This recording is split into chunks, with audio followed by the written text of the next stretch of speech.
नमस्कार, बखबर में आपका स्वागत है। मैं हूं राघवेंद्र सिंह। आज हम बात करेंगे एक ऐसी संभावित स्थिति पर जो किसी के लिए भी सुखद नहीं है, लेकिन देश को तैयार होना पड़ेगा। दरअसल पिछले 15 दिनों से हम कह सकते हैं कि देश के भीतर एक तरह से युद्ध के बादल छाए हुए हैं और वजह है पहलगाम में टूरिस्ट यात्रियों की हत्या करने पर पाकिस्तानी जो आतंकवादी थे, उसके बाद से देश में तनाव है, गुस्सा है और उसी पर आज हम बात करेंगे कि आखिर ये तनाव और गुस्सा क्या युद्ध की तरफ ले जाएगा। लेकिन वो ले जाएगा या नहीं, ये तो बात की चीज़ है, भविष्य की बात है। सरकार ने फैसला किया है कि 7 मई को देश के विभिन्न राज्यों में, खासतौर से अभी कोई उसमें स्पष्ट निर्देश नहीं है, लेकिन मॉक ड्रिल करने का फैसला किया है और ये मॉक ड्रिल सिविल और डिफेंस के जो क्षेत्र है उसमें की जाएगी। आखिर ये मॉक ड्रिल क्यों ज़रूरी है, क्यों की जाती है, इस पर हम विस्तार से बात करेंगे और ये भी बताएंगे कि ये जो सारा मामला है, ये स्थितियां अगर नहीं बिगड़ती हैं तब भी युद्ध ना हो तब भी ज़रूरी है और वैसे भी नागरिकों को अपनी सुरक्षा करने के तरीके मालूम होना चाहिए। 7 मई को ये देश में एक तरह से मॉक ड्रिल की जाएगी। ऐसा हम कह सकते हैं कि सबसे आखिरी दफ़ा 1971 में हुआ था, जब भारत पाकिस्तान के बीच युद्ध हुआ था और अब ये एक तरह से पहली बार हो रहा है 1971 के बाद। और इसमें राज्य सिविल डिफेंस मॉक ड्रिल इसको नाम दिया गया है। अभी हम बात करें तो पंजाब का फिरोजपुर इलाका है, जहां पिछले 2 दिनों से रात को ब्लैकआउट किया जा रहा है और युद्ध की स्थिति में लोग अपने आप को कैसे सुरक्षित रखें, ये फिरोजपुर यानी पंजाब की जो बॉर्डर पाकिस्तान से लगी है, वहाँ इस बात की प्रैक्टिस कराई जा रही है। आज इसी पर हम विस्तार से बात करेंगे। चर्चा के लिए जुड़ेंगे हमारे साथ, स्काइप पर जुड़े हैं दिल्ली से नागेंद्र सिंह परमार जी। फ़ोन लाइन पर जुड़ेंगे हमारे साथ रमेश सिंह जी, जो जियो पॉलिटिक्स के जानकार हैं, और जयपुर से जुड़ेंगे बहुत जल्द हमारे साथ सामाजिक कार्यकर्ता सुरेश सोनी जी। स्टूडियो में हमारे साथ मौजूद हैं हमारे वरिष्ठ पत्रकार साथी श्री योगीराज योगेश जी। आपको बता दें कि गृह मंत्रालय ने ये निर्देश जारी किए मॉक ड्रिल के, लेकिन अभी इसमें ये साफ नहीं किया कि कितने राज्यों में ये मॉक ड्रिल की जाएगी। इसमें हमले की चेतावनी वाले सायरन बजाए जाते हैं और सायरन बजने के साथ ही लोगों को ये बताया जाएगा कि वो कैसे सुरक्षित स्थानों पर जाएं। इसके साथ साथ अस्पतालों में क्या व्यवस्था होगी, इस पर भी मॉक ड्रिल के दौरान चर्चा की जाएगी और ये भी होगा कि कानून व्यवस्था का पालन कैसे किया जाए। ये 4-5 कुछ ऐसी बातें हैं जिस पर सरकार ने फोकस किया हुआ है। एक तो ये कि हवाई हमले की चेतावनी में सायरन बजेंगे, हमले के समय नागरिकों को खुद की सुरक्षा के लिए ट्रेनिंग देना इस मॉक ड्रिल का हिस्सा होगा। इसके बाद मॉक ड्रिल के दौरान ब्लैकआउट भी होगा, यानी रात के वक्त घरों की और सड़कों की लाइट, बाज़ारों की लाइट बंद कर दी जाएगी। इसके साथ साथ जो महत्वपूर्ण कारखाने जहाँ पर सुरक्षा संबंधी तैयारी हो रही है या साजो सामान बन रहा है, उनको भी छिपाया जाएगा इस मॉक ड्रिल के दौरान। और इसके साथ साथ जहां खतरे होंगे वहां लोग अपने स्थान से सुरक्षित स्थान पर कैसे जाएं और अपनी जगह को कैसे खाली करें, ये तमाम चीज़ें इस मॉक ड्रिल का हिस्सा होंगी। ब्लैकआउट होगा सायरन बजने के साथ और लोग सुरक्षित स्थानों पर जाएंगे जहां खतरे की संभावना ज़्यादा है। तो आपको बता दें कि ये स्थितियाँ करीबन 50 साल के बाद बनी है, 54 साल के बाद। हमारे साथ जुड़ गए हैं दिल्ली से नागेंद्र सिंह परमार जी। परमार जी, मेरी आवाज़ सुन पा रहे हैं? नागेंद्र जी, मेरी आवाज़ सुन पा रहे हैं? हाँ जी, मैं सुन पा रहा हूँ, आपकी आवाज़ सुन रहा हूँ। दरअसल युद्ध किसी के लिए भी अच्छा नहीं होता और हम कई बार इस बात पर चर्चा कर चुके हैं कि युद्ध की कहानियाँ सुनने में अच्छी लगती हैं, लेकिन जब कोई देश, कोई इलाका युद्ध में शामिल होता है तो उसकी स्थिति बड़ी ख़राब होती है। तो ये युद्ध कोई खुशी की बात तो नहीं है माने, और ये ऐसा भी नहीं कि बेवजह की स्थिति बन रही है। देश के भीतर आतंकी हमला हुआ और हमारे 26 निर्दोष हमारे भाई बहनों की हत्या कर दी गई। उसके बाद ये लगातार दबाव बन रहा है कि आतंक की जो अड्डे हैं वो ख़त्म किए जाएँ और उसके साथ साथ एक ऐसी नसीहत दी जाए जहाँ से आतंकवाद की ट्रेनिंग होती है, जहाँ से आतंकवाद पूरी दुनिया में फैलाया जाता है। उसको लेकर आपकी राय, मॉक ड्रिल क्या दिल्ली में भी इस तरह की तैयारी हो रही, क्योंकि दिल्ली तो राजधानी है। और एक चीज़ और है पूरी चर्चा में, इस बात का हम ध्यान रखेंगे कि ऐसी किसी बात का उल्लेख ना हो जो सुरक्षा कारणों को सुरक्षा चीज़ों को प्रभावित करती हो। हम वो चर्चा करेंगे जिससे लोग सुरक्षित हों और मॉक ड्रिल के दौरान एक तरह से प्रैक्टिस की जाए कि किस तरह से हम अपने आसपास के लोगों को बचा सकते हैं, किस तरह से आसपास के लोगों की मदद कर सकते हैं, और अस्पतालों को कैसे बेहतर बनाया जाए, खासतौर से सरकारी और प्राइवेट सभी तरह के। आपकी राय? जी, राघवेंद्र जी, देखिए 1971 के सीधे युद्ध के बाद में पाकिस्तान प्रोपगेंडा वार और प्रॉक्सी वार तो लगातार भारत के साथ लड़ता ही रहा है और उसको माकूल जवाब भी मिलता रहा है। अब जो पहलगांव की जो दुखदाई घटना हुई है उसके बाद तनातनी बहुत ज्यादा है और लगातार मतलब भारत का प्रत्येक नागरिक ये चाह रहा है कि भाई इस प्रॉक्सी वार को, प्रोपेगेंडा वार का किसी तरह तो कोई अंत हो, क्योंकि दुनिया में जब हम एक सपना ले रहे हैं कि हम एक विकसित भारत की ओर जाना चाह रहे हैं, तो ऐसे में बार बार ये घटनाएं इस तरह की ये भी तो कहीं ना कहीं देश का, लोगों का मनोबल तोड़ती है।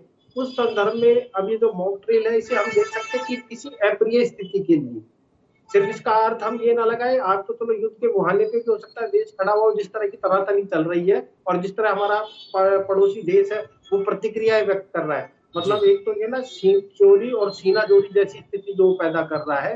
तो ऐसी स्थिति में और जब उसे चीन का, और आप ये देखिए कि तुर्की जैसे लोग समर्थन मिल रहा है, तुर्की का तो युद्ध पोत आके खड़ा हो गया है उनके कराची के बंदरगाह पे, तो ऐसी स्थिति में भारत कभी वो देश नहीं रहा जो युद्ध की शुरुआत करता हो, लेकिन अगर युद्ध थोपा जाए तो उसका सामना करना भी तो किसी एक देश के लिए जरूरी हो जाता ना। तो मॉक ड्रिल के संदर्भ में तो ये कि ना सिर्फ युद्ध और अप्रिय स्थितियों के लिए, मॉक ड्रिल तो वैसे भी प्रत्येक नागरिक का कर्तव्य है कि उसे देश में रहते हुए किसी भी आपदा आने पे, युद्ध जैसी आपदा हो, प्राकृतिक आपदा हो, उनसे निपटना आना चाहिए। और इसकी तैयारियां इसलिए भी जरूरी है, आप देखिए जापान जैसे देश में जहाँ भूकंप आते हैं तो इतने भूकंप आने के बाद भी वहां के लोग क्यों सुरक्षित है, क्योंकि वो सिविल डिफेंस को बहुत अच्छी तरह जानते हैं। अमेरिका से एक छोटा सा मुट्ठी भर सा देश सुपर पावर से लड़ पाया इतने साल, अमेरिका वियतनाम युद्ध जिसका इतिहास में बहुत ज्यादा उल्लेख है, तो क्योंकि वहां के नागरिक सिविल डिफेंस में दक्ष थे, तो इसलिए वो सामना कर पाए। सिविल डिफेंस का अर्थ ये है कि किसी भी अप्रिय स्थिति में आप जान माल की रक्षा कैसे करेंगे, कहीं हवाई हमले जैसी स्थितियां आती है तो उनकी चेतावनी सायरन का आप अर्थ समझे टाइम से, ब्लैकआउट के टाइम अगर बिजली काट जाती है ताकि चीजें नहीं दिखे तो उनको आप समझें, और कोई अप्रिय स्थिति युद्ध जैसी आती है, हवाई हमले जैसी आती है, तो अपने आसपास का कोई जैसे बंकर है या कोई हम हाईवे के अंडरपास हैं या कोई कारखाने या कहीं सुरक्षित रखने की स्थिति भी आए। और ये इसलिए भी जरूरी है कि अप्रिय स्थिति में आदमी अचानक हुई स्थितियों में अफरा तफरी में घबराए नहीं, अपना मनोबल उसका नहीं टूटे, और वो एक तरीके का, अगर युद्ध की कभी भी स्थिति कहीं आती है तो देखिए पता है सेनाएं तो लड़ती हैं सीमा पे, लेकिन युद्ध या अप्रिय स्थितियों से हर नागरिक का ये कर्तव्य होता है कि वो अपने स्तर पे जो हो सकता है, बन सकता है, उससे लड़े और उसका सामना दृढ़ता के साथ करे। तो सिविल डिफेंस में जो मॉक ड्रिल है ये इस अर्थ में देखी जाती है और ये हमें दक्ष भी करती है, देश के हर नागरिक को दक्ष करेगी। कोरोना जैसे संकट थे जिससे पूरी दुनिया जूझ रही थी, उसमें भारत इतना सुरक्षित बच निकला, तो वो इसलिए कि सतर्कता और सावधानी, और यही मॉक ड्रिल का मतलब है कि सतर्कता, सावधानी और सुरक्षा के नियमों का पालन करना। मैं तो इसका अर्थ यही समझता हूँ, और पूरे देश में अपने हिसाब से इसकी तैयारियां ही हैं जैसे सरकार ने कहा है उसको करने के लिए, और हमारे एनसीसी में भी ये बताया जाता है, स्काउट एंड गाइड में भी बच्चों को ये सिखाया जाता है, जब हम पढ़े हमने भी ये सीखी है। और सिविल डिफेंस तो एक हिस्सा है ही कि भाई आप आपातकालीन स्थिति में प्राथमिक चिकित्साएं देना करना, ये सब उनका हिस्सा ही है। बिल्कुल नागेंद्र जी, दरअसल भारत में इस तरह की हालात बहुत कम होते हैं, लेकिन इजराइल जैसा जो देश है जहां चौतरफा उस पर हमले होते हैं, वहां का हर नागरिक इन चीज़ों को समझता है, और एक तरह से वहां तो हर नागरिक के लिए सैन्य प्रशिक्षण बहुत अनिवार्य है, और सेना में उनको सर्विस भी देनी पड़ती है 3 साल, और महिलाओं के लिए 2 साल। तो वहाँ तो लोग भले ही 90 लाख के आसपास है इजराइल में, लेकिन पूरी आबादी जो है वो 5 करोड़ की एक तरह से हिम्मत रखती है। भारत एक ऐसा देश है जहाँ इन सब चीज़ों पर लोग ध्यान कम देते हैं, क्योंकि ना तो यहाँ युद्ध की स्थिति बनती है, ये एक तरह से भारत की शांतिपूर्ण नीति का भी नतीजा है। दूसरा, भारत हमेशा युद्धों को टालता है, और उस टालने की वजह ये कि जब उसे घर में घुसकर मारने लगे तब ये स्थिति बनी है। ज़रूरी नहीं कि ये स्थिति बहुत ज़्यादा लंबी चले, हो सकता है कि बहुत शॉर्ट वार हो कुछ दिनों की, और वो भी उसके बाद कुछ ना कुछ नतीजे बहुत अच्छे निकल आए। तो आप बने रहिए हमारे साथ टेलीफोन लाइन पर रमेश सिंह जी जुड़ गए। रमेश सिंह जी, आपका बहुत स्वागत है। नमस्कार भैया, नमस्कार। दरअसल मैंने इसराइल का जिक्र इसलिए किया क्योंकि इसराइल दुश्मनों से घिरा हुआ देश है, और भारत में मॉक ड्रिल की ज़रूरत इसलिए भी क्योंकि ये दुश्मनों से भरा हुआ देश है। और इस मॉक ड्रिल में एक मुद्दा जो भले ही सरकार उसको कितनी ताकत से उठाती है, समझाती है, अलग बात है, लेकिन आम जो नागरिक हैं उनको सतर्क होना चाहिए कि उनके आसपास संदिग्ध गतिविधियों वाले कोई नए लोग तो नहीं आ गए हैं, कोई हमारे बीच का आदमी तो कोई जासूसी नहीं कर रहा है। और ख़ास तौर से जो सुरक्षा संस्थान है और जो अति महत्वपूर्ण ऑफिस होते हैं या अति महत्वपूर्ण लोग होते हैं, उनकी सुरक्षा के पीछे कोई खतरा तो नहीं है। इस बात के लिए सतर्क होना पड़ेगा आम आदमी के लिए भी, और वो उसकी सूचना अपने पुलिस थाने से जो जुड़े लोग हैं उन तक दे, क्योंकि अकेला मॉक ड्रिल से काम नहीं चलेगा। हर एक को अपने आँख कान नाक खुले रखने पड़ेंगे, खतरे को सूंघना पड़ेगा, खतरों को देखना पड़ेगा, और खतरे की जो स्थिति है उसको सुनना भी पड़ेगा। आपकी राय किस तरह से देखते हैं? जो मॉक ड्रिल अभी 7 मई को होनी है, कितने राज्यों में होनी ये तय नहीं है, लेकिन हमारा मानना है कि कितने भी राज्यों में हो, मध्य प्रदेश के निवासियों को सतर्क होना चाहिए और सजग भी रहना चाहिए, और सुरक्षा के लिए सारी चीज़ों को समझकर अपनाना भी चाहिए। आपकी राय? राघवन जी, इस समय स्थिति ये है कि हो सकता है युद्ध हो जाए, तो ऐसी स्थिति में आम आदमी मानसिक रूप से युद्ध के लिए तैयार रहे। और सबसे महत्वपूर्ण बात यह है कि जब मॉक ड्रिल की जाती है तो आम आदमी उस युद्ध से जुड़ जाता है मानसिक रूप से। जब वो युद्ध से जुड़ जाता है तो फिजिकली, जैसे जब अगर युद्ध होता है तो सेनाएं की तैनाती के लिए ट्रेनों से और उनके वाहन जाएंगे, हथियार जाएंगे, गोला बारूद जाएंगे, टैंक जाएंगे, उनकी उनकी जो यातायात है उसको सुचारू रूप से संचालित किया जा सके, दुश्मन देश के अंदर दुश्मन उसको बाधा न पहुंचा सके। क्योंकि कारगिल के टाइम पे ऐसा हुआ था कि जब जो वाहन जा रहे थे तो उन वाहनों में जो गोला बारूद थे उनमें विस्फोट कर दिया था किसी ने। तो ये एक प्रकार से आम आदमी को मानसिक रूप से उस युद्ध से जोड़ना है।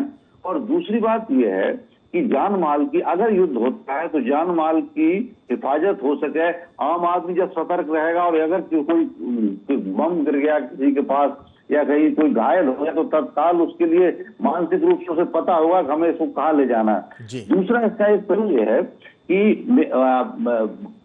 पहलगाम आतंकवादी हमले के बाद काफी दिन बीत गए हैं और युद्ध की संभावनाएं क्षीण हो रही है। इसकी वजह यह है कि भारत इस युद्ध को टालना चाहता है। और मेरा अपना अनुमान यह है कि सऊदी अरब के माध्यम से दोनों देशों के बीच में बातचीत चल रही है, जो पर्दे के पीछे। तो बातचीत चलती है तो बातचीत में अपनी मांगों को, अपनी बात को मनवाने के लिए दबाव बनाया जाता है। मॉक ड्रिल जब होती है तो ये संदेश जाता है दुश्मन देश में कि भारत में मॉक ड्रिल हो रही है और भारत से युद्ध की तरफ बढ़ रहा है। तो उस स्थिति में फिर वो देखिए, युद्ध तो वो भी नहीं चाहते, तो उस स्थिति में वो बातचीत में दबाव में आकर हमारी बातों को मानते हैं। एक ये है। अब इसका एक पहलू और मैं बताना चाहता हूं कि पहलगाम हमले में को काफी समय बीत गया है और भारत इस युद्ध को टालना चाहता है। क्योंकि अगर युद्ध होता है तो आज हम 5वीं अर्थव्यवस्था है, हो सकता है हम 6वीं, 7वीं और 10वीं तक भी पहुंच जाए। क्योंकि उस स्थिति में निवेश घट जाता है, उत्पादन भी घट जाता है। जब युद्ध होता है तो जो उत्पादन के जो कारखाने हैं उन पर बमबारियां होती है, महंगाई बढ़ जाती है, बेरोजगारी बढ़ जाती है, देश में एक आर्थिक संकट की स्थिति पैदा होती है। तो सरकार इस युद्ध को हर संभव कोशिश उसकी है कि इसको टाला जाए। लेकिन रमेश सिंह जी, कोई भी देश युद्ध नहीं चाहता। भारत तो कहता है कि युद्ध नहीं, हम बुद्ध के जो हैं वो भक्त हैं या उनके मानने वाले हैं, हम बुद्ध की बात करते हैं। लेकिन सवाल है कि अगर आपकी अस्मिता पर, आपके लोगों पर हमले होंगे, उसके बाद आपको धमकियां मिलेंगी कि हम बम फेंक सकते हैं परमाणु, तो ये युद्ध थोपा जाएगा। अगर युद्ध थोपा जाएगा तो उसके पहले की तैयारियां हैं ये। और एक मैं ज़रूर इस बात में जोड़ूंगा कि जैसे इजराइल का मैंने जिक्र किया कि वहाँ हर व्यक्ति को आर्मी की ट्रेनिंग मिलती है। हम नहीं चाहते कि देश में रेजिमेंटल सिस्टम हो, लेकिन कम से कम युद्ध के संभावनाओं या आंतरिक संकटों को देखते हुए स्कूल से लेकर कॉलेज तक एनसीसी को मैंडेटरी कर दिया जाए, अनिवार्य कर दिया जाए। स्कूल और कॉलेज में जो एनसीसी की विंग होती है उसमें हर, चाहे वो छात्रा हो या छात्र, उनको उसको लेना पड़ेगा और उसके ज़रिए उनको ट्रेनिंग दी जाएगी। मुझे लगता है कि ये एक ज़रूरी चीज़ भी है, इससे देश में अनुशासन भी आएगा। युद्ध की संभावना को हम एक अवसर मान सकते हैं कि इस बहाने हम देश में अनुशासन की बात भी लेकर आएँ और देश में सुरक्षा कैसे हो इस पर भी बात हो। योगराज जी, आपकी राय? देखिए, स्थिति बड़ी विकट है, इसमें तो कोई दो राय नहीं। और ये बात बिल्कुल सही है कि ये युद्ध थोपा जा रहा है। युद्ध जब समझदारों के बीच में होता है तो बड़ा समझदारी के साथ युद्ध होता है। ये युद्ध है समझदार और मूर्ख के बीच, जो एक धर्म के नाम पर अनावश्यक हत्या करके उकसाने की कार्रवाई करता है और जिसको इसके घातक परिणाम की परवाह किए बिना भी वो मरने को तैयार रहता है। तो ये युद्ध ठीक वैसे ही है। और ऐसी स्थिति है कि खाने को दाने नहीं और परमाणु बम फेंकने की धमकियाँ। तो मैंने बोला ना कि इन मूर्खों का कोई भरोसा नहीं रहता। और चूंकि इनके पास है नहीं, ना हथियार है ना गोला बारूद, 5 दिन नहीं टिक पाएगा पाकिस्तान यदि ये युद्ध शुरू होता है तो। उनके पास गोला बारूद 5 दिन का है बस। तो ऐसी स्थिति में जो बार बार वहाँ के जो लीडर जो धमकी देते हैं कि हम परमाणु एटॉमिक हथियार का उपयोग करेंगे, तो ये भूल जाते हैं कि केवल परमाणु शक्ति संपन्न देश वो खुद ही है। उनको ये नहीं पता कि परमाणु बम और सबके पास भी है। और एक बार तो अटल जी ने कहा था कि आप ठीक है एक बार फेंक दोगे लेकिन दूसरे दिन नक्शे से मिट जाएगा पाकिस्तान। तो इनको इन सब बातों की कोई चिंता ही नहीं। हालांकि आप इस बात से अंदाज लगा लीजिए, अभी भारत जरा से ही एग्रेसिव हुआ, सिंधु जल का थोड़ा सा पानी छोड़ा, इतने में वहाँ हाहाकार मचा हुआ है।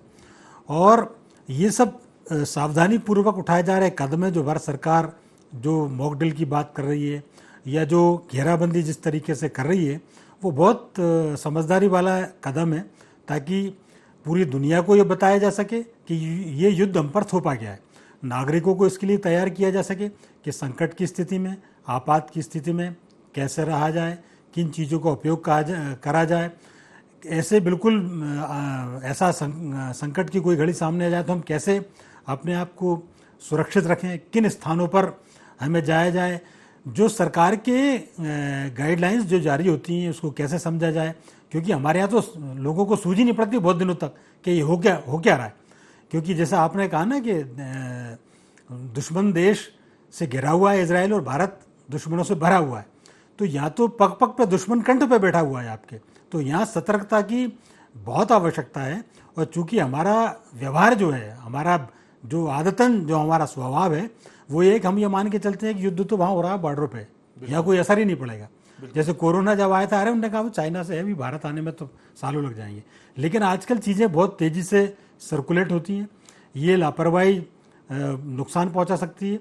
और ये सतर्कता और सुरक्षा की ट्रेनिंग है जो मॉक ड्रिल है। कैसे, जैसे मान लो सायरन बज रहे हैं, उसका क्या अर्थ लगाया जाए, प्लेन ऊपर से उड़ रहे हैं उनका क्या अर्थ लगाया जाए। तो उसके लिए एक ये मॉक ड्रिल है, इसके लिए सबको तैयार रहना चाहिए। बिल्कुल, चूंकि हम इस मामले में पीछे इसलिए ये मॉक ड्रिल की जा रही है या उसकी बात हो रही, वरना जो बहुत सतर्क देश होते हैं वहाँ तो ये चीज़ें हर आम आदमी को पता होती है। लेकिन एक बात ज़रूर है कि पाक हुक्मरानों के जो बयान आ रहे हैं, वहाँ के मंत्रियों के, वहाँ के प्रधानमंत्री के, वहाँ के सैन्य अधिकारियों के, वो बहुत गैर जिम्मेदार हैं। वो उस देश को धमकी दे रहे हैं जो पाकिस्तान से पहले परमाणु संपन्न देश है। भारत ने कभी नहीं कहा कि वो परमाणु हमला करेगा, लेकिन पाकिस्तान जहाँ तमंचे चलाने की बात भी नहीं होती, वहाँ परमाणु बम फेंकने की बात करता है और कहता है कि ये हमने कोई अपने रसोई घर में सजाने के लिए नहीं रखे, बच्चों को खेलने के लिए नहीं बनाया परमाणु बम।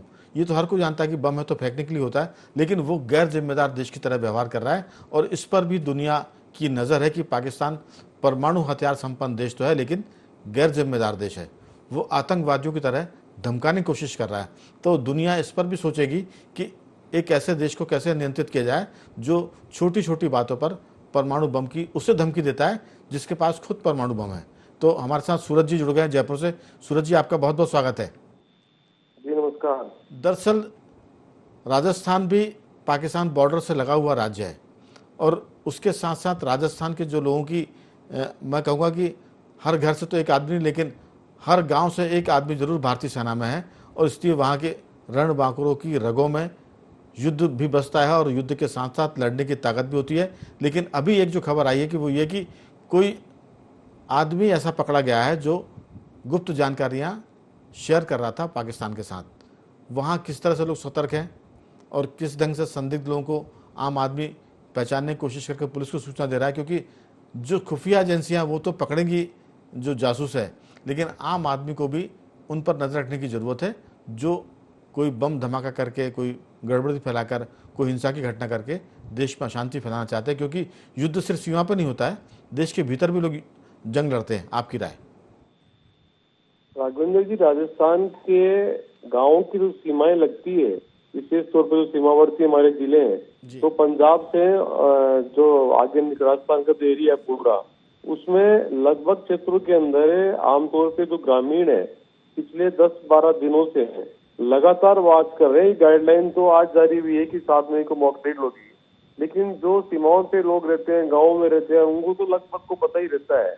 और लेकिन चूंकि शहरों में जो सिविलियंस है उनको एकदम से ये जो नई पीढ़ी है, क्योंकि लंबा समय हो गया है, काफी लंबा समय हो गया है, और 71 है, उसके बाद में अभी जो पिछले सर्जिकल स्ट्राइक का दौर था, उस समय लोगों ने देखा कि इस तरह से हवाई हमला हो सकता है, तो सायरन बजेगा तो क्या करना है, कभी विमान आए तो जमीन पे लेटना है, और ये सब चीजें जो है ये एकदम से सोशल मीडिया पे चली थी।